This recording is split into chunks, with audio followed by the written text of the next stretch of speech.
নেপালের বিপক্ষে প্রীতি ম্যাচে হামজা চৌধুরী খেলবেন কিনা ফুটবল অঙ্গনে এই প্রশ্নই এখন সবচেয়ে বড় হয়ে দাঁড়িয়েছে। জাতীয় দলের কোচ হাভিয়ার ক্যাব্রেরা 24 জনের দল সাজালেও প্রস্তুতি নিতে হচ্ছে হামজাকে ছাড়াই। আজ অনুশীলনের আগে সংবাদ মাধ্যমের মুখোমুখি হয়ে কোচ, ম্যানেজার ও দলের অন্যতম খেলোয়াড় তপু বর্মন হামজার বিষয়ে নিশ্চিত করে কিছু বলতে পারেনি।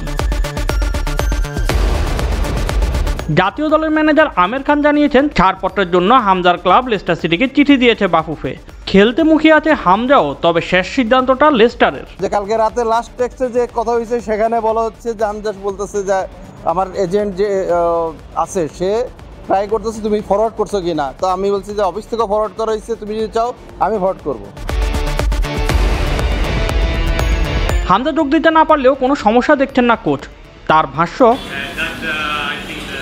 আমরা হামজাকে ছাড়াই প্রস্তুতি নেব, যদি সে যোগ দিতে পারে কোনো সমস্যা নেই। এই দল নিয়েই নেপালের বিপক্ষে 2টি ম্যাচ খেলবো আমরা।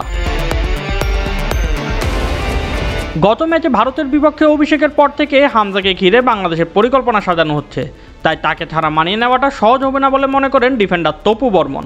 তিনি বলেন, না আসলে দেখেন, হামজা আমি যতদূর জানি যে ট্রাই করছে সে আসার জন্য, এবং এটা আমার মনে হয় যে আমাদের ফুটবল ফেডারেশনও চেষ্টা করছে।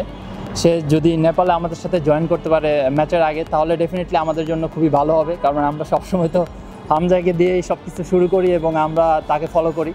তো ডেফিনেটলি এটা আমাদের জন্য খুবই পজিটিভ হইতো যদি সে আমাদের সাথে থাকতো। এবং সে যদি না আসতে পারে, তার কিন্তু এখন অনেক বিজি স্ক্যাজুয়াল চলতেছে, আপনারাও জানেন, আমি দেখেছি তার খেলা, লাস্ট উইকেও খেলেছে।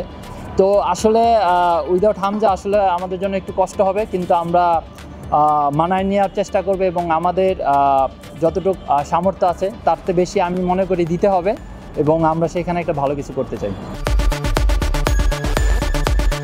এদিকে গতকাল দলের সঙ্গে যোগ দিয়েছেন বসুন্ধরা কিংসের 10 ফুটবলার। স্কোয়াডে এসেছে একটি পরিবর্তনও। প্রস্তুতি ম্যাচে চোট পাওয়ায় ছিটকে গেছেন আবাহনীর হোসেন, আর তার জায়গায় নেওয়া হয়েছে ফর্টিসের ডিফেন্ডার ওমর সজীবকে। কাঠমান্ডুর দশরথ স্টেডিয়ামে 6 ও 9 সেপ্টেম্বর নেপালের বিপক্ষে 2টি প্রীতি ম্যাচ খেলবে বাংলাদেশ। আগামী পরশু নেপাল যাওয়ার কথা রয়েছে ক্যাব্রেরার দলের। Shoaib Shams, BD sports time.